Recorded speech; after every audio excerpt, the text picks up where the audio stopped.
வணக்கம் மாணவர்களே. 7ஆம் வகுப்பு அறிவியல நம்ம அழகு 2 பார்த்துட்டு இருக்கோம். அது ரொம்ப பெரிய யூனிட் அப்படிதானே? Universe and space science. அதாவது நம்மளுடைய விண்வெளியை பத்தி கத்துக்கிட்டு, ஆனா இது என்னன்னா, நீங்க ஒரு இன்ட்ரோடக்ஷன், இது இன்ட்ரோடக்ஷன் படிச்சுக்கிட்டு நீங்க இன்னும் பெரிய பெரிய கிளாஸ்ல இன்னும் கொஞ்சம் அதிகமான இதெல்லாம் படிப்பீங்க. Okay, right. ஸோ நம்ம லாஸ்ட் கிளாஸ்ல என்ன பார்த்தோம் அப்படிங்கிறத ஒன்று ஞாபகம் இருக்கு. நான் அதாவது ஆரிஜின் ஆஃப் த யூனிவர்ஸை பத்தி நான் உங்களுக்கு பெரிய கதையே சொல்லிட்டேன். எல்லாத்தையும் சேர்த்து சொல்லியிருப்பேன். மனித குலம் எப்படி தோன்றுச்சு, எப்படி பிரிஞ்சாங்க, எல்லாத்தையும் சொல்லியிருப்பேன். அதாவது பிரபஞ்சத்தோடைய தோற்றம் அப்படின்னு சொல்லிட்டு. ஸோ இன்னைக்கு நம்ம பார்க்கக்கூடிய கூடிய முக்கியமான டாபிக் பார்த்தீங்கன்னா, விண்மீன் திரள்களுடைய வகைகள், அதாவது டைப்ஸ் ஆஃப் கேலாக்சிஸ் அப்படிங்கிறத நம்ம புக்கில் போட்டிருப்பாங்க. அதுக்கு முன்னாடி நம்ம கேலாக்சிஸ் என்னன்னு தெரிஞ்சுக்கிட்டு உள்ள போனோம். ஓகே. ஸோ அதுல நிறைய டைப்ஸ் ஆஃப் இருக்கு. நம்ம ஒரு கேலாக்சி மட்டும் நினைச்சிருப்போம், நம்ம வாழக்கூடியது மட்டும் நினைச்சிருப்போம். அப்படி இல்லை, நிறைய டைப் ஆஃப் கேலாக்சி இருக்கு. அதெல்லாம் தெரிஞ்சுக்கிட்டு இந்த இந்த டைப்ஸ்க்கு நம்ம செல்லலாம். Okay, right. ஸோ கேலாக்சி அப்படிங்கிறது, அதாவது விண்மீன் திரள்கள் அப்படிங்கிறது, இங்கிலீஷ்ல கேலாக்சிஸ் அப்படின்னு போட்டுருவோம். Galaxy, it is nothing but collection of stars. Stars are cluster of stars.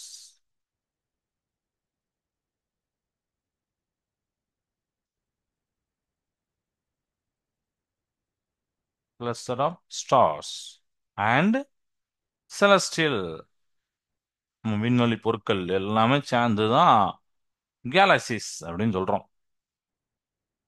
இப்ப சூரிய குடும்பம் அப்படின்னு சொல்றோம். சூரிய குடும்பத்தில் பாத்தீங்கன்னா பூமி, நிலா எல்லாமே இருக்கு. அடுத்தன ஜூபிட்டர், வியாழன் எல்லாமே இருக்கு. இது எல்லாமே எப்படி இருக்கு? ஒரு ஈர்ப்பு விசையால் சேர்க்கப்பட்டுள்ளது. அதே மாதிரி விண்மீன்கள் பாத்தீங்கன்னா இதே மாதிரி ஈர்ப்பு விசைகள் சேர்க்கப்பட்டுள்ளது. சோ ஈர்ப்பு விசையால் சேர்க்கப்பட்ட விண்மீன்கள் அல்லது விண்மீன் குழுக்கள், கிளஸ்டர் ஆஃப் ஸ்டார்ஸ், விண்மீன் குழுக்கள் மற்றும் விண்வெளி பொருட்களுடைய ஒரு பெரிய தொகுப்பு பேர் தான் விண்மீன் திரள்கள். விண்மீன் திரள்களே எவ்வளவானா இருக்கு. ஆனா நம்மளுடைய பிரபஞ்சத்துல கோடிக்கணக்கான விண்மீன் திரள்கள் உள்ளன அப்படின்னு இருக்காங்க. யோசிச்சு பாருங்க, விண்மீன் திரள்கள் அப்படின்னு ஒரே ஒரு இது மட்டும் எடுத்தா, ஒரு பாக்ஸ் எடுக்கிறீங்க, அதை ஏகப்பட்ட பென்சிலு, ரப்பரு எல்லாமே இருக்கு. அது ஒரு கேலாக்சினா இதே மாதிரி கோடிக்கணக்கான கேலாக்சி இருக்கான். ஸோ பெரும்பாலான கேலாக்சிஸ்ல விண்மீன் திரள்களை பார்த்தீங்கன்னா அதோடைய விட்டம் பார்த்தீங்கன்னா 1000 முதல் 1000, அதோட விட்டம் டயாமீட்டர். இப்போ டயாமீட்டர் தெரியும். இப்போ இது ஒரு கேலாக்சின்னு வச்சுக்கோங்களேன், இப்படி இருக்கு. டயாமீட்டர் என்னத்தான், ஒரு எண்டுல இருந்து ஒரு எண்டுக்கு போறதான் டயாமீட்டர், விட்டம் அப்படின்னு நம்ம தமிழ்ல படிச்சிருப்போம். ஸோ 1000 முதல் 10,000 விண்ணியல் ஆரம் வரை உள்ளன. நமக்கு ஒரு வட்டாரத்தில் பல்வேறு வகையான வீடுகள் உள்ளது போல் விண்மீன் திரள்களும் பல்வேறு வகையில் உள்ளன அப்படின்னு சொல்லிப்பாங்க. So there are about billions of galaxies in the universe. யூனிவர்ஸ்ல அவ்வளோ ஆனா இருக்கு. மோஸ்ட் கேலாக்சிஸ் பார்த்தீங்கன்னா 1000 to 10,000 per second அப்படிங்கிற டயாமீட்டர். பார் செகண்ட் அப்படின்னா நம்ம சாதாரணமா மீட்டர், கிலோமீட்டர்லாம் இங்க யூஸ் பண்ண முடியாது. இதெல்லாம் பார்த்தீங்கன்னா அஸ்ட்ரானமிக்கல் யூனிட்ல யூஸ் பண்ணுவாங்க. நான் அதோடைய வேலையை எழுதுறேன். ஃபர்ஸ்ட் இதை சொல்லிடுறேன். மோஸ்ட் கேலக்ஸி இந்த அளவுக்கு இருக்கும். So we have different types of houses நம்மளுடைய லோக்காலிட்டியில பார்க்கும்போது இருக்கு அப்படிதானே? அதே மாதிரி கேலக்சிஸ்ல டிஃப்ரெண்ட் டைப் ஆஃப் கேலக்சிஸ், நிறைய டைப்ஸ் இருக்கு. ஓகே. ஸோ இப்போ இந்த பார் செகண்ட் அப்படின்னு சொல்றாங்கல்ல, விண்ணியல் ஆரம் அப்படின்னு தமிழ்ல சொல்றாங்கல்ல, அதை நம்ம பார்க்கலாம். அதோட டெஃபினேஷன் அடிக்கடி ஒரு இம்பார்ட்டன்ட் கொஸ்டின், அது உங்களுக்கு தெரியுமால போட்டிருப்பாங்க. அது விண்ணியல் ஆரம், அது தமிழ்ல எழுதுறேன்.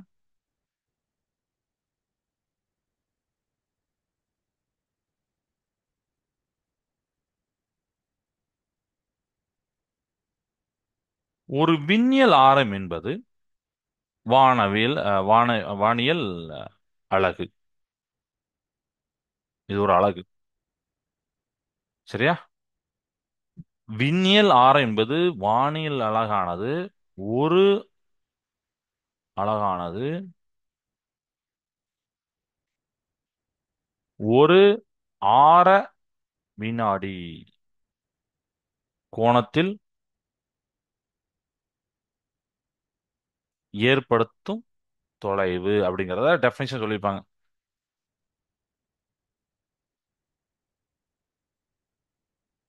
ஸோ அது வந்து பிசி அப்படின்னு சொல்லிப்பாங்க. 1 பிசி அப்படின்னா 3.2615 ஒளியாண்டு. சரியா? அதான் ஓஆன்னு போட்டிருப்பாங்க, ஒளியாண்டு. அப்போ 3.09 10 13 இதுதான் வானியல் அலகு, வானியல் ஆரம். ஸோ பார் செகண்ட் அப்படின்னு இங்கிலீஷ் சொல்லியிருப்பாங்க. பார் second. Par second is defined as the distance at which one astronomical unit subtends an angle of one arc second. இத புரிஞ்சு புரியறது ரொம்ப கஷ்டமா இருக்கும். ஏன்னா இது டைரக்டா பாத்தீங்கன்னா நம்மளுடைய ரியல் லைஃப்ல இது யூஸ் பண்ணவே மாட்டோம். புரியுதா? இது வந்து ஃபுல்லாமே அஸ்ட்ரானமிக்கல் சைட்ல யூஸ் பண்ணக்கூடிய ஒரு, அதுக்கு ஒரு லைக் இப்போ உதாரணத்துக்கு இது ஒரு சின்ன படம் போடுறேன். அந்த படத்தை வச்சு உங்களுக்கு புரியும் அது எப்படி புரிஞ்சுக்கலாம். பட் அந்த படமே ரொம்ப கஷ்டமா புரியக்கூடிய மாதிரி தான் இருக்கும். நானும் படத்தை போடுறேன். ஒரு வானியலானது ஒரு ஆர வினாடி கோணத்தில் ஏற்படுத்தும் தொலைவு. ம்? ஒரு ஆர வினாடி கோணத்தில். சரியா? சோ எப்படி இதை புரிஞ்சுக்கலாம்னு பார்த்தீங்கன்னா, ஒரு படம் நம்ம புக்கில் அந்த படம்லாம் கிடையாது. பட் சொல்றேன். இப்போ நம்மளுக்கு வந்து இங்க வந்து சன் இருக்கு. ஓகே. அண்டு இங்கே நம்ம எர்த்த வச்சுக்கலாம். ம்? தூரத்துல இன்னொரு ஸ்டார் இருக்கு, நட்சத்திரம் ஒன்று இருக்கிறது. நமக்கு தெரியும் இதுதான் அஸ்ட்ரானமிக்கல் ஒரு ஒளியாண்டு தெரியும், 1 AU தெரியும். அடுத்தது அஸ்ட்ரானமிக்கல் யூனிட் ஒரு ஒளியாண்டு ஒரு வானியல் அலகு அப்படிங்கிறது தெரியும். அடுத்தது ஸோ இந்த ஸ்டார்ஸை வச்சு அதை கம்பேர் பண்ணுவாங்க. எப்படி எப்படி ஸோ இங்க பாத்தீங்கன்னா ஒரு ஆங்கிள் மாதிரி கிரியேட் ஆகுதா? ஸோ இந்த ஆங்கிள் தான் 1 பார் செகண்ட். ஸோ அதாவது இது வந்து ஆர்க்கு செகண்ட், இந்த ஆங்கிள் வந்து ஆர்க்கு செகண்டுமாங்க. இந்த வார்த்தையில நம்ம யூஸ் பண்ணிருக்க மாட்டேங்க, பட் புரிஞ்சுக்கோங்க ஆர்க் செகண்ட். ஸோ இந்த பூமிக்கும் இந்த ஸ்டாருக்கு இருக்கக்கூடிய இந்த டிஸ்டன்ஸ், இதை தான் 1 பார் செகண்ட். இது ரொம்ப ரொம்ப மைண்ட்ல ஏத்தாங்க. அதாவது என்னன்னா இது சும்மா உங்களுக்கு தெரிஞ்சது கிடையாது, என் புக்கில் கிடையாது. சரி இருந்தாலும் லேசா சொல்லிவிடும் அப்படின்னு சொல்லிட்டு, ஒரு ஸ்டார் இருக்கு, பூமி இருக்கு, சன் இருக்கு. ஸோ இப்படி ஒரு டயக்ராம் போட்டு ஒரு ஆங்கிள் போட்டா அது 6 செகண்ட். ஏன்னா ஆங்கிள் அப்படி சொல்லுவாங்க. அந்த டிஸ்டன்ஸை 1 பார் செகண்ட்பாங்க. இதுதான் நம்ம புக்கில் உள்ள டாபிக், அந்த பார் செகண்டுக்கு உண்டான definition. So parsec is definition distance at which one astronomical unit subtends an angle 1 arc second. புரிஞ்சா? இப்ப இங்கிலீஷ்ல உள்ளவங்களுக்கு அது கிளியரா புரியும், ஒவ்வொரு வார்த்தையும் இருக்கும் இதுல. ஸோ இதை தான் சொல்றோம். அப்போ in terms of light year, அதான் எல்ஒய் போட்டுப்போம், லைட் இயர் ஒளி ஆண்டு. அப்போ ஒளி ஆண்டுல போட்டு 3.09 இன்ட்டு 13 கிலோமீட்டர் வருது அப்படிங்கிறத போட்டிருப்பாங்க. Okay right. ஸோ இப்போ நம்ம வந்து விண்மீன் திரள்களுடைய வகைகள் பார்க்கலாம். விண்மீன் திரள்கள் என்னன்னு தெரிஞ்சு போச்சு, பில்லியன் கணக்கான விண்மீன் திரள்கள் உண்டு, கேலக்சிஸ் உண்டுன்னு தெரிஞ்சு போச்சு. பட் டைப்ஸ் எப்படி இருக்கும்? there are various types of galaxies. First பாத்தீங்கன்னா ஸ்பைரல். தமிழ்ல ஸ்பைரல் அப்படின்னா சுருள் அப்படிங்கிற இதை பண்ணியிருப்பீங்க. அதுதானே ஸ்பைரல்னா சுருள் அப்படின்னு சொல்லிப்பீங்க. பட் இதை எப்படி சார் இங்க புரிஞ்சுக்கணும்? இந்த சுருள் விண்மீன் திரள்கள் பாத்தீங்கன்னா, சுருள் விண்மீன் திரள்கள் என்பவை அதுல இருக்கக்கூடியன்னு பாத்தீங்கன்னா வித்தியாசம்லாம் எதுவும் கிடையாது, விண்மீன்கள் தான், வாயு தான், தூசி தான். ஆனா ஒரு தட்டையான ஒரு தட்டை ஷேப்ல இருக்கும், தட்டையான சுழலும் வட்டு ஆகும். பிளாட்டா இருக்கும், தட்டையா இருக்கும், சுழலும் வட்டா இருக்கும். இதன் மத்தியில நட்சத்திர செறிவு இருக்கும் அப்படின்னு சொல்றாங்க. இந்த இடத்துல நட்சத்திர செறிவு இருக்கும். இவை பெரும்பாலும் விண்மீன்களுடைய மிகவும் மங்கலான ஒளிவட்டத்தால் சூழப்பட்டுள்ளன. இந்த இது ஃபுல்லாமே விண்மீன்களோட மங்கலான ஒளிவட்டத்தால் இருக்குங்க. ஸோ இதோடைய நடுவுல இருந்து இந்த சென்டர் வரைக்கும், அந்த சாரி இந்த ஒரு எட்ஜ் வரைக்கும், ஒரு முனை வரைக்கும் நம்ம வந்து சுருண்ட சக்கரம் போல் அமைப்பு கொண்டதான் தான் இதை வந்து ஸ்பைரல் அப்படின்னு சொல்றாங்க. சரியா? ஓகே. ஸோ இவை சுருள்வில் சுருள் விண்மீன் திரள்கள் என பெயரிடப்பட்டுள்ளது. சுருள் கரங்கள் புதிய நட்சத்திர கூட்டத்திரள்கள் ஆகும். மேலும் அவை புதிய சூடான பல விண்மீன்களுடைய தொகுப்பாகையால் சுற்றுப்புறத்தை விட ஒளி மிகுந்து காணப்படுகின்றது அப்படிங்கிறத போட்டிருப்பாங்க. நம்ம புக்கில் அது பார்த்தீங்கன்னா தெரியும். அந்த தரச்சக்கரம் உண்மையா லோக்கலா சொல்ல போனா தரச்சக்கரம் மாதிரி இருக்கும் அது. அந்த தரச்சக்கரத்துல நீங்க அந்த பிக்சரை பார்த்தீங்கன்னா உங்களுக்கு நிறைய விஷயம் நீங்க கண்ணால ஃபர்ஸ்ட் பார்த்து யோசிச்சு பார்க்கலாம். என்ன அப்படின்னா இப்போ இப்போ நான் இப்ப ஒரு சேஃப் தான் போட்டிருக்கேன். பட் அது எப்படி இருக்கும் பார்த்தீங்கன்னா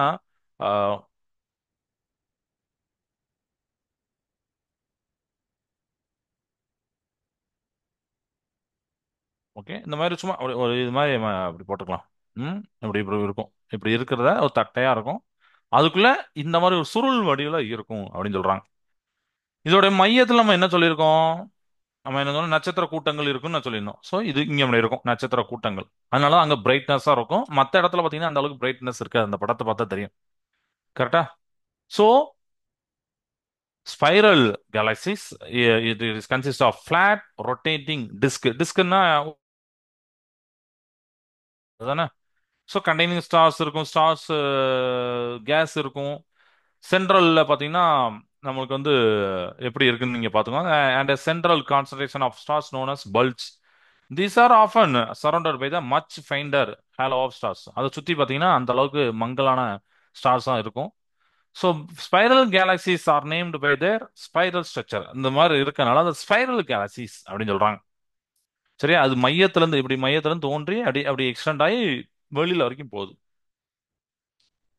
நீங்க தோசைக்கல் பார்த்துருப்பீங்க. தோசை ஊத்தாம பார்த்துருப்பீங்க. ஃபர்ஸ்ட் மையத்தில் ஒரு மாவு ஊற்றுவாங்க.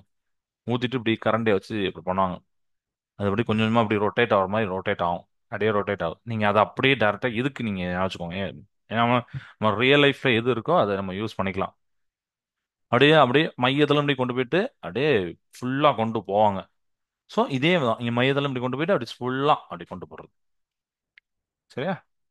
So spiral arms are sites ongoing stars formation and are brighter than the surrounding disk அப்படின்னு சொல்லியிருப்பாங்க. சரௌண்டிங் டிஸ்கை விட மையத்தில் இருக்கக்கூடிய அந்த ஆன்கோயிங் ஸ்டார்ஸ் இந்த நட்சத்திரங்களுடைய திறர்கள் ரொம்ப பிரைட்டரா இருக்கும் அப்படின்னு சொல்லியிருப்பாங்க. Okay right. ரெண்டாவது பார்த்தீங்கன்னா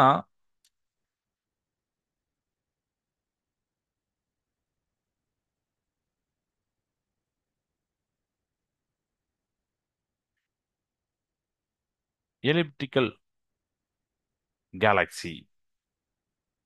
இது எல்லாமே ஒரு வடிவத்தை வச்சு தான் சொல்றாங்க. எலிப்டிக்கல் கேலக்ஸி அப்படிங்கிறது பார்த்தீங்கன்னா தமிழ்ல வந்து எலிப்டிக்கல்னா நீள்வட்டம் அப்படிங்கறத மாதிரி படிச்சிருப்பீங்க. நீள்வட்டம் அப்படின்னு படிச்சிருக்கீங்க ஞாபகம் இருக்கா? ஸோ வட்டத்திலே பார்த்தீங்கன்னா இப்போ நம்ம போட்டோம்ல இப்படி ஒரு மாதிரி இங்க இவ்வளவு தூரம் இது வந்து நீளமா இருக்கும் இப்படி. அதுல பார்த்தீங்கன்னா அப்படி திட்டு திட்டு மாதிரி போட்டிருப்பாங்க. சென்டரா நல்லா பிரைட்டா இருக்கும். சரியா? அந்த மாதிரி இருக்கும். ஸோ இதை தமிழ்ல சொல்றேன் ஃபர்ஸ்ட்.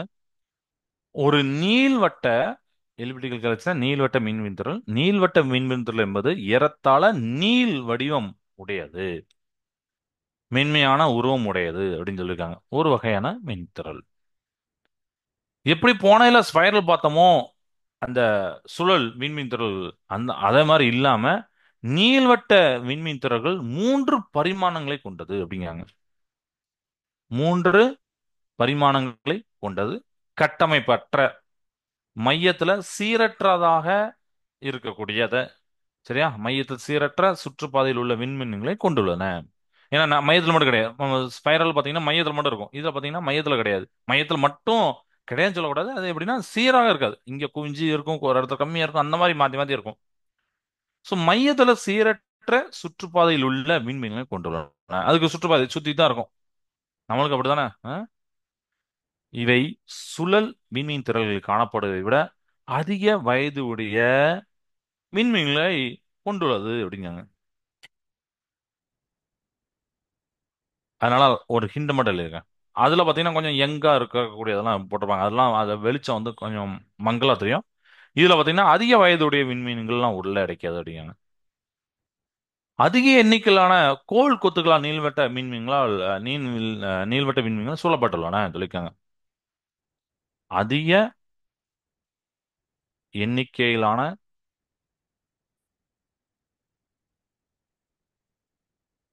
கோல், கொத்துகளால் கோல் இருக்கும்ல, பிளான்ஸ், கொத்துகளால் இந்த நீள்வட்ட மின்மீன்கள் சூழப்பட்டுள்ளன அப்படிங்களா சொல்லியிருக்காங்க. ஸோ இதை வந்து நம்ம இப்போ இங்கிலீஷ்ல பார்க்கலாம். So elliptical galaxies, elliptic galaxies type of a galaxies that approximately having a ellipsoidal shape and a smooth image அப்படின்னு சொல்லிப்பாங்க. So unlike flat spiral galaxy மாதிரி இல்லாம இதுல வந்து எப்படி எலிப்டிக்கல் கேலாக்சிஸ் எப்படி இருக்குன்னா த்ரீ டைமென்ஷன்ஸ், அதான் இங்க போட்டிருக்கேன், three dimension without much structure, அந்த அளவுக்கு ஸ்ட்ரக்சர்லாம் இருக்காது. சரியா? ஸ்டார்ஸும் பார்த்தீங்கன்னா somewhat random orbit around the centre இருக்கும். ஓகே, ஒரு இடத்துல குவிஞ்சு ஒரு இடத்துல அதிகமாக இந்த மாதிரி இருக்கு. இன்ட்ரெஸ்டிங்லி இந்த எலிப்டிக்கல் கேலாக்சிஸ்ல பார்க்கக்கூடிய ஸ்டார்ஸ்லாம் பார்த்தீங்கன்னா நீங்க ஸ்பைரல்ல பார்க்கக்கூடிய கேலாக்சிஸ் அந்த ஸ்டார்ஸை விட ஏஜ் அதிகம். So older than the age of the spiral அந்த ஸ்டார்ஸ் இந்த ஸ்பைரல் கேலாக்சிஸ். ஓகேவா? So elliptical galaxies tend to be surrounded by the large numbers of globular clusters அப்படின்னு போட்டுப்பாங்க. Globular clusters. ஸோ இதெல்லாம் எலிப்டிக்கல் கேலாக்சிஸோடைய பாயிண்ட்ஸ். இப்போ அடுத்து பார்க்கறது பேரடு ஸ்பைரல் அப்படிங்கிறத பார்க்க போறோம். இப்போ நமக்கு வந்து பார் அப்படிங்கிற மாதிரி வார்த்தை கேள்விப்பட்டிருப்பீங்க. டேஸ் அப்படிங்கிறது அதாவது கோடிட்டது அப்படிங்கிற மாதிரி கேள்விப்பட்டிருப்பீங்கல்ல, அதே தான்.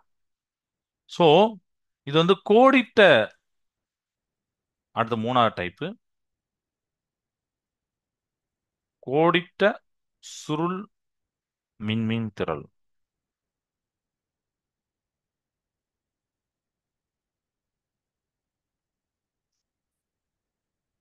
ஓகே, கோடிட்ட சுருள் மின்மீன் திரள் அப்படிங்கிறது என்னன்னா விண்மீன்களான குறுக்கு கோடு கொண்ட ஒரு சுருள் விண்மீன் விண்மீன் திரள் ஆகும் அப்படின்னு சொல்லிப்பாங்க. இதை நம்ம புக்கில் பார்த்தீங்கன்னா ஒரு அப்ராக்சிமேட்டா எப்படி இருக்கும்னா நம்மளுடைய ஸ்பைரல் மாதிரி தான் இருக்கும். ஆனா ஒரு சின்ன ஸ்பைரலோட கொஞ்சம் வித்தியாசமா இருக்கு. என்ன அப்படின்னு பார்த்தீங்கன்னா இந்த சென்டரை பார்த்தீங்கன்னா ஒரு மாதிரி கோடு மாதிரி இருக்கும். நீங்க பார்த்தீங்கன்னா தெரியும், அதை கொஞ்சம் நல்லா வாட்ச் பண்ணா தெரியும். அப்படி போட்டு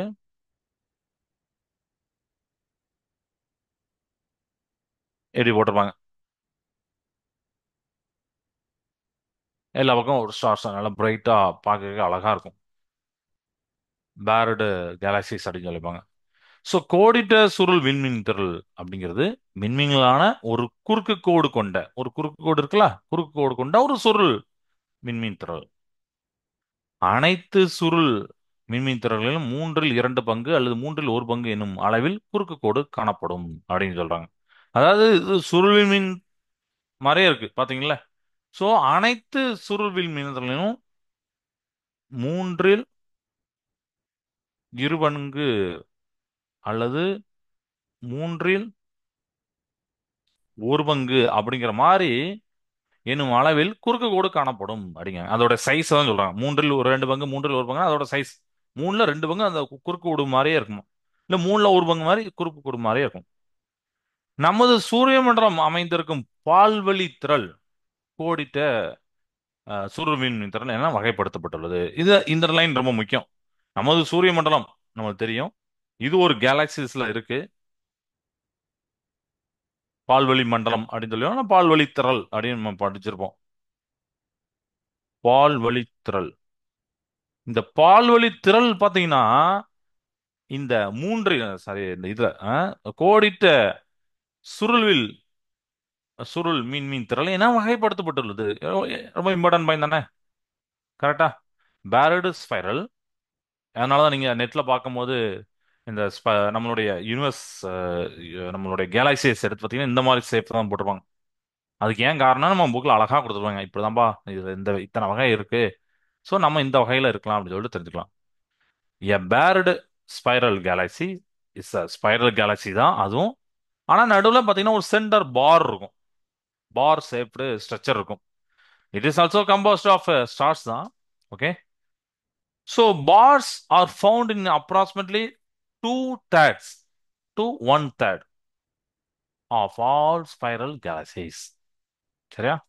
two thirds to one third of all spiral galaxies. எல்லா கேலக்சிஸுமே இந்த மாதிரி ஒரு டூ தேர்ட்ல இல்லை ஒன் தேர்ட்ல இருக்கும் அப்படின்னு சொல்றாங்க. நாம வாழக்கூடிய நம்ம யூனிவர்ஸ், நம்ம solar system, our solar system லொகேட்டடா இருக்கக்கூடிய மில்கி வே கேலக்சிஸ்.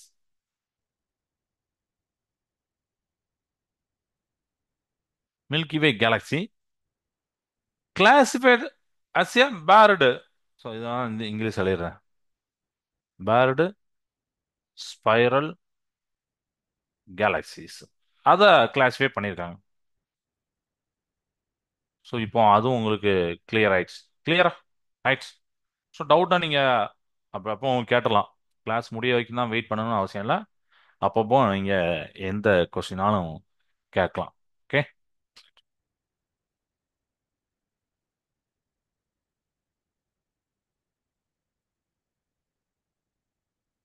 இப்போ அடுத்து நம்ம நாலாவது ஒரு வகையை பார்க்க போறோம். Irregular galaxies. அது பார்த்தீங்கன்னா இந்த மாதிரி வட்டமோ அதுவே இருக்காது. இர்ரெகுலர் கேலக்சிஸ்ல, இர்ரெகுலர் கேலக்சில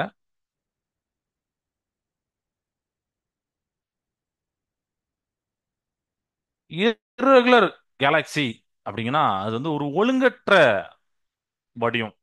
அப்படிதான், ஒழுங்கற்ற விண்மீன் திரள்கள். ஒழுங்கற்ற விண்மீன் திரள்கள் இதெல்லாம் இருக்கும். இது இந்த பேர். ஸோ இங்கிலீஷ்ல பாயிண்ட்ஸை ஃபர்ஸ்ட் பார்ப்போம், அதுக்கப்புறம் நம்ம செகண்ட் தமிழ்ல பார்ப்போம்.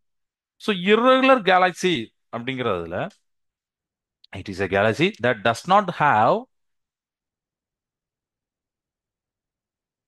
ஒரு ஒரு ரெகுலரான shape. So distinct regular shape.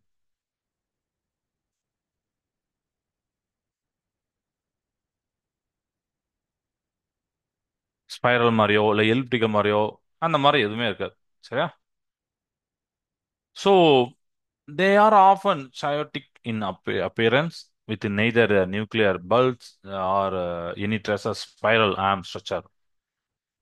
And இம்பார்ட்டண்டா ஒரு பாயிண்ட் என்னன்னா, 1/4 of the galaxies found so far are of this type அப்படின்னு சொல்லியிருப்பாங்க. ரொம்ப இம்பார்ட்டன்ட் பாயிண்ட் தானே?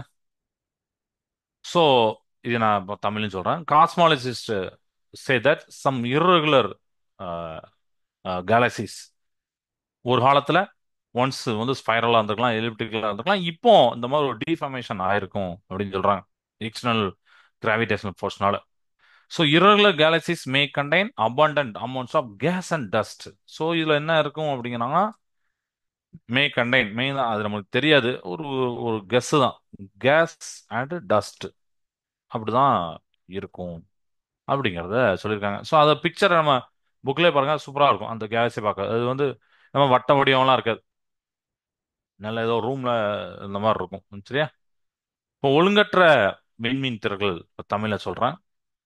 சுழல் அல்லது நீள்வட்ட விண்மீன் திரள்கள் போல் இருக்காது. இது வந்து அதெல்லாம் ஒழுங்கான வடிவமா இருக்கும். அதுதான் இது ஒழுங்கற்ற வடிவம்.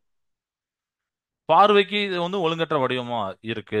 மைய பகுதி தடித்தோ அல்லது சுருண்டோ காணப்படவே இல்லை. இதுல வந்து அப்படி இருக்கும். சென்டர்ல பாத்தீங்கன்னா பல்ஜோ இல்ல எனி ட்ரேசஸ் ஆஃப் ஏதோ சம்திங்கே இருக்காது. நம்ம பார்த்தோம் அங்கங்க போட்டு மாதிரி தான் இருக்கும். ஸ்டார்ஸ்லாம் அப்படி அப்படியே இருக்கும். அதுக்குன்னு ஒரு டிஃபரன்ஸ் ஷேப்பே கிடையாது. இதுவரையில கண்டுபிடிக்கப்பட்ட விண்மீன் திரள்களை நான்கில் ஒரு பங்கு இந்த வகை தான். அதுலயும் ஒரு பாயிண்ட் இருக்கு. நான்கில் ஒரு பங்கு இது வரைக்கும் நம்ம பார்த்த அஹ், நிறைய நம்ம இல்ல நம்ம கண்டுபிடிச்சிருக்காங்கல்ல, அவங்க கண்டுபிடிச்ச விண்மீன் திரள்களை நாங்களும் ஒரு பங்கு இந்த வகைதான் அப்படிங்காங்க. சில ஒழுங்கற்ற விண்மீன் திரள்கள் ஒரு காலத்துல சுழலா இருந்திருக்கலாம், இல்ல நீள்வட்டமா இருந்திருக்கலாம். ஸோ அதுக்கப்புறம் பாத்தீங்கன்னா அந்த சீரற்ற ஈர்ப்பு சக்தி அதனால அது உருமாற்றம் பெற்றிருக்கலாம் அப்படின்னு சொல்லிட்டு வானியல் நிபுணர்கள் சொல்றாங்க.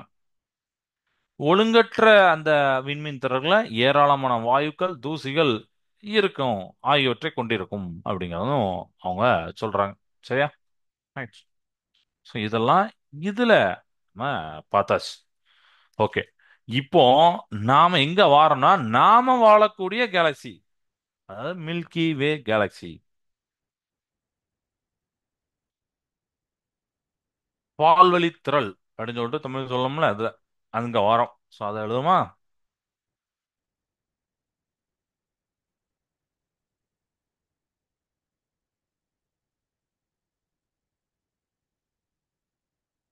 நம்மளுடைய சூரிய மண்டலம் உள்ளடக்கியதான் இது. ஸோ நான் இங்க வந்து ஒரு ஹிண்ட் காண்ட எழுத சூரிய மண்டலம் சோலார் சிஸ்டம் அப்படிங்கிறது. நீங்க மத்தெல்லாம் நீ வச்சுக்கோங்க. ஓகே, நம்மளோட சூரிய மண்டலம் இங்க இருக்கு அப்படின்னு நீ வச்சுக்கோங்க. இதோடைய விட்டம், டயாமீட்டர் 1 லேக் ஒளி ஆண்டு. சரியா? Light year. இது இருக்கும். பால்வழி திரள்ல சூரியனை காட்டிலும் சிறியவையான விண்மீன்களும், சூரியனை விட பெரியதான ஆயிரக்கணக்கான மடங்கு பெரியதான பல விண்மீன்களும் இருக்கு அப்படிங்கிறாங்க. அது ஒரு ஆச்சரியமான பாயிண்ட்.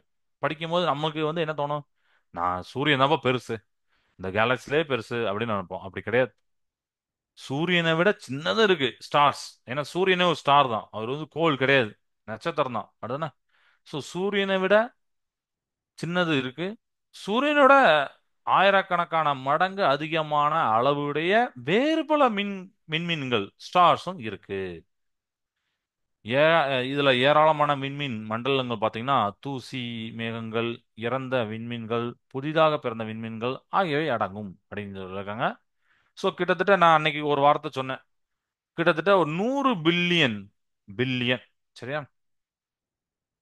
100 கோடி அப்படிங்கிறதா 1 பில்லியன். இது 100 பில்லியன். இப்போ 100 × 100 போட்டு பாருங்க. சரியா? ஸோ 100 பில்லியன் விண்மீன்களை கொண்டிருப்பதாக கருதுறாங்க. விண்மீன்கள் அப்படி இருக்கும் அப்படின்னு சொல்லிட்டு கருதுறாங்க. நமது பால்வழி திரளுக்கு அருகில் இருக்கும் விண்மீன் திரள் ஆண்ட்ரோமெடா அப்படிங்கிற ஒரு வார்த்தை இருக்கும். அந்த அந்த வார்த்தையை நான் எழுதுறேன். ரொம்ப இம்பார்ட்டன்ட் லைன். அண்டர்லைன் பண்ணிக்கோங்க புக்ல. ஒன்வேளை கேட்கக்கூடிய வாய்ப்புகள் இருக்கு. ஆண்ட்ரோமெடா. மெடானா? ஸோ இம்பார்ட்டன்ட் பாயிண்ட்ஸ் இதெல்லாம். ஸோ இது வரைக்கும் இங்கிலீஷ்ல நான் சொல்லிக்கிறேன்.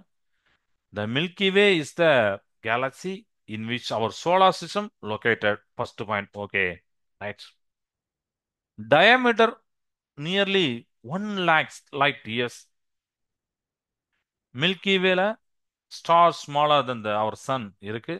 As well as many other stars that are thousand times bigger than the sun இருக்கு. அண்ட் சன்னை பத்தி சொல்லும் போதும் பாத்தீங்கன்னா, நான் முந்தி அன்னைக்கு உங்கள்கிட்ட பேசிட்டு இருக்கும்போது ஒரு வார்த்தை சொல்லிட்டு இருந்தேன். சன் வந்து இப்படி உருவானுச்சு, அதுக்கப்புறம் அதுல இருந்து கோள்கள் உருவானுச்சு எல்லாம் சொல்லிட்டு இருந்தேன். சன்னு குளிர்ச்சி அடைஞ்சது அப்படின்னு சொன்னேன். சன்ல உள்ள அந்த எல்லா டைம்லும் எரிஞ்சிட்டே இருக்கும். இந்த ஹீலியம் ஹைட்ரஜன் எல்லாம் எரிஞ்சிட்டே இருக்கும். பட் இதுவுமே ஒரு காலத்துல தீர்ந்துரும் அப்படிங்காங்க. அது பல பல பில்லியன் வருஷத்துக்கு அப்புறம் தான். பட் அது தீர்ந்த போது என்ன ஆகும் அப்படின்னா, அந்த ஈர்ப்பு சக்தி அது பேரும். அதாவது ஈர்ப்பு சக்தி பேரும்னா அது ரிவர்ஸ்ல ஆயிரும். அப்படின்னா அதை சுத்தி இருக்க அத்தனை கோள்களையும் உள்ள இழுத்துரும். சூரியனுக்குள்ள உள்ள இழுத்துரும் அப்படின்னு சொல்லிட்டு படிச்சிருக்கேன். ஸோ அது யோசிச்சு பாருங்க எப்படி இருக்கு. பார்க்கவே பயமா தான் இருக்கும். ஆனால் நம்மலாம் இருக்க போறது கிடையாது. பட் ஏதோ ஒரு மனிதர்களோ யாரும் இன்னும் எத்தனை வருஷம் கழிச்சு எப்படி இருக்க போது எதையுமே நம்மளால சொல்ல முடியாது, ஜட்ஜ் பண்ண முடியாது. அப்படிதானே? ஏன்னா இயற்கை அறிவியல் இதெல்லாம் பார்த்தீங்கன்னா நம்மளால ஜட்ஜ் பண்ண முடியாது. அது அந்த அது போக்கில் போயிட்டே இருக்கும். ஒரு லா இருக்கும். ஆனா எல்லாத்துக்கும் ஒரு விதி உண்டு. அந்த விதி மாதிரி அது அந்த விதி படி அது நடந்துட்டு இருக்கும். நம்மளால ஜட்ஜ் பண்ண முடியாது. இப்படிதான் நடக்கும் நாளைக்கு, இத்தனை மணிக்கு சூரியன் உதிச்சிரும், இத்தனை மணிக்கு சூரியன் இதாயிரும், மழை பெஞ்சிரும் அப்படின்னு நம்மளால ஓரளவுக்கு கெஸ் பண்ண முடியும். பட் எல்லாத்தையும் நம்மளால கெஸ் பண்ண முடியாது. ஸோ அப்படி நான் படிக்கும் போது படித்தேன். இந்த மாதிரி சூரியனில் உள்ள எல்லாமே எரிஞ்சிட்டே இருக்குது. ஸோ ஒன் டைம்ல எல்லாமே காலி ஆயிரும். காலியான பிறகு மற்ற எல்லா கோள்களையும் பிடிச்சி தன் வசம் இழுத்துரும் அப்படின்ற மாதிரி படித்தேன். Okay, right. ஸோ இந்த மாதிரி சன்னை விட பெரிய பெரிய ஸ்டார்ஸ்லாம் இருக்கும்போது யோசிச்சு பாருங்க அப்போ என்னெல்லாம் நடக்கும் அப்படின்னு சொல்லிட்டு. ஓகே. ஸோ இதில் வந்து other it includes many other celestial bodies இருக்கு, கேசஸ், க்ளோஸ் ஆஃப் டஸ்ட் இருக்கு, டெட் ஸ்டார்ஸ் இருக்கு, நியூலி பார்ன் ஸ்டார்ஸ் இருக்கு, புதுசாக பிறக்கும் ஸ்டார்ஸ் பிறக்கும். அப்புறம் வயதாயிட்டுனா இன்னொன்று ஸ்டார்ஸ்ல கலர், அதை பற்றி கூட ஒரு நாள் உங்கள்கிட்ட சொல்லியிருப்பேன்னு நினைக்கிறேன். ஸ்டார்ஸ்ல கலர் காரணம் அது கூட ஒரு இது இருக்கு. ரெட் கலர், ஆரஞ்சு கலர், மஞ்சள் கலர்லாம் பார்த்துருப்பீங்க. ஒவ்வொன்றுத்துக்கும் ஒவ்வொரு ரீசன் இருக்கு ஏன் இப்படி இருக்குன்னு சொல்லிட்டு. சரி, ஓகே. So it also talk to contain at least 100 billion stars. அப்படி இருக்கும்னு நினைக்கிறாங்க. It also talk to contain at least 1000, sorry, 100 billion stars. Okay, right. The galaxy that is closest to our Milky Way பார்த்தீங்கன்னா ஆண்ட்ரோமேடா.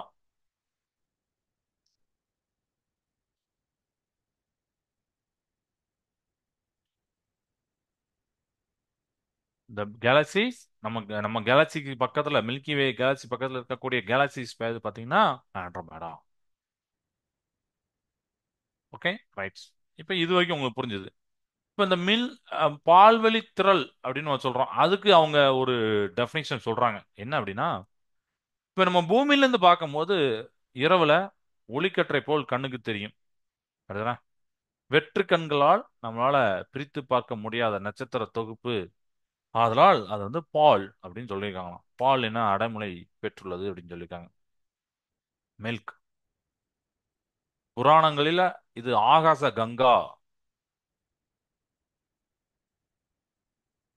ஏன்னா ஆகாசம், ஆகாஷ், வானம், அதை குறிக்க குறிக்கக்கூடிய ஒரு வார்த்தை. நம்ம தமிழ்ல சில டைம்ல வானம் அப்படி யூஸ் பண்ணாம ஆகாசம் அப்படின்னு சொல்லிட்டு யூஸ் பண்ணிப்போம். ஸோ ஆகாச கங்கா அப்படின்னு ஒரு காலத்துல அழைச்சிருந்தாங்களா, புராணங்கள அழைக்கப்படுகிறது அப்படின்னு போட்டுப்பாங்க. ஸோ பூமியிலிருந்து பார்க்கும் பொழுது பால்வழித்திரள் ஒரு ஒளிப்பட்டையாக தோன்றுகிறது. கலீலியோ கலிலி பார்த்தீங்கன்னா 1610 முதல்ல தன்னோட தொலைநோக்கியுடைய உதவியினால, கலீலியோ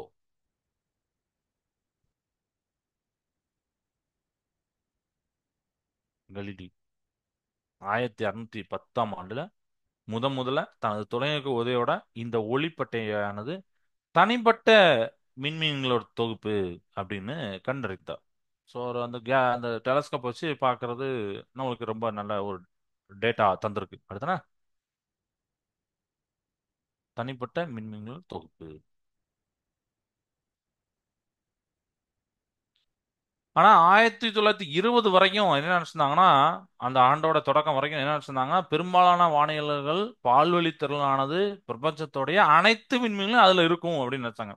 அதாவது வேற எந்த கேலக்சியும் கிடையாதுப்பா, பால்வழி திரள் மட்டும் தான், மில்கி வே மட்டும் தான், நம்மளோட இந்த யூனிவர்சலோட அத்தனை நட்சத்திரம் அதெல்லாம் இருக்கும், விண்மீன்லாம் அதுதான் இருக்கும் அப்படின்னாரு. ஆனா அதுக்கப்புறம் எட்வின் ஹபுல் ஹபுல் டெலஸ்கோப்னு ஒன்று உண்டு. இந்த மாதிரி அதுவும் ரொம்ப இம்பார்ட்டண்ட்டான ஒரு டிவைஸ். Edwin Hubble. அவரோட ஆய்வுகள் வந்து பாத்தீங்கன்னா பால்வழித் திரள் என்பது வெவ்வேறான பலவேறு பல விண்மீன் திரள்களில் ஒன்றாகும் என்பதை சுட்டிக்காட்டின. சரியா? பல விண்மீன் திரள் இருக்கு, அதுல ஒண்ணு அப்படிங்கிற மாதிரி எட்வின் ஹபுல் அவர் வந்து சொல்றாரு. அவருடைய ஆய்வுகள் வந்து அவர் சொல்றாரு. ஸோ அதுவும் ஒரு இம்பார்ட்டன்ட் பாயிண்ட் நம்மளுக்கு கிடைக்கு அங்கேருந்து. அதுதானே மில்கி வேல. ஸோ த டெஸ்கிரிப்டிவ் மில்கி அப்படிங்கிற அந்த நேம் பாத்தீங்கன்னா, நம்ம இடத்த பார்க்குறோம். அப்போ பேண்ட் ஆஃப் லைட் மாதிரி தெரியுது நைட் ஸ்கைல. அதனால அந்த மில்க் அப்படிங்கிறது பேர் வந்தது. நம்மளால டிஸ்டிங்விஷ் பண்ண முடியாது, வெறுங்கனால தனித்தனியா பார்க்க முடியாது. அந்த நட்சத்திரம்லாம் அப்படியே ஒரு பட்டை மாதிரி இருக்கும், அதனால பார்க்க முடியாது அப்படின்னு சொல்லியிருப்பாங்க. ஸோ இந்தியன் மித்தாலஜில this patch is called Akasha Ganga.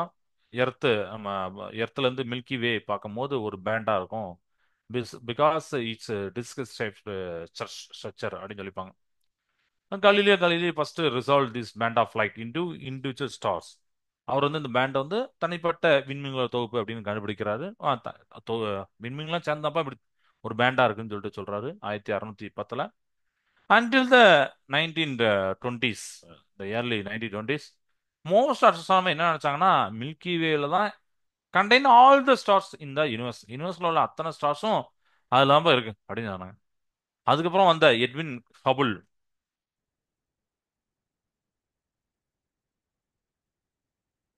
அவர் தான் என்ன சொல்றாரு, மில்கி வேங்கிறது ஜஸ்ட் ஒன்னு ஒன் ஆஃப் த கேலக்சி அப்படிங்கிறது.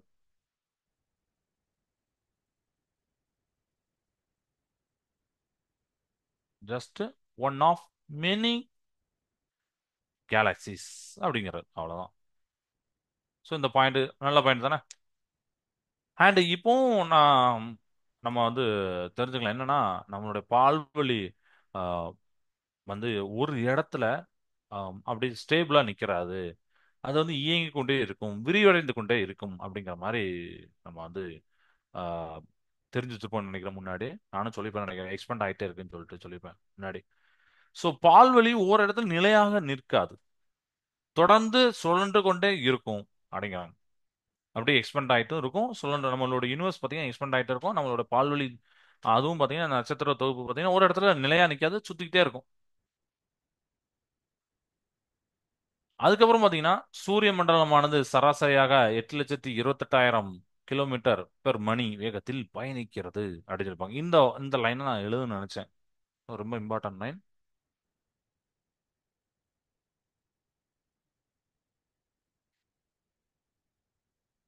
சூரிய மண்டலமானது, நம்மளுடைய சோலார் சிஸ்டம் ரொம்ப ஸ்பீடு தான். பாருங்க, சூரிய மண்டலமானது சராசரி ஒரு ஆவரேஜா சொல்றாங்க 8,28,000 கிலோமீட்டர் பெர் மணி. கிலோமீட்டர் பெர் மணி. நம்ம வந்து தமிழ்லயும் கிலோமீட்டர் பெர் மணி அது நீங்க படிச்சுட்டு இருப்பீங்க. ஓகே, பயணிக்கிறோம் ரொம்ப அதிகம். யோசிச்சு பாருங்க, ஒரு மணி நேரத்துல 8,28,000 கிலோமீட்டர் வேகத்துல அது பயணிக்கு சூரிய மண்டலம். பஸ்ஸோ இது கூட நம்ம அந்த அளவுக்கு போமா, ஒரு மணி நேரத்துல 40 கிலோமீட்டர் 50 கிலோமீட்டர் தான் போவோம். அப்படி பாருங்க எப்படி போகுது, ஆனா நமக்கு தெரியாது. அதுதான் ஒரு விந்தை.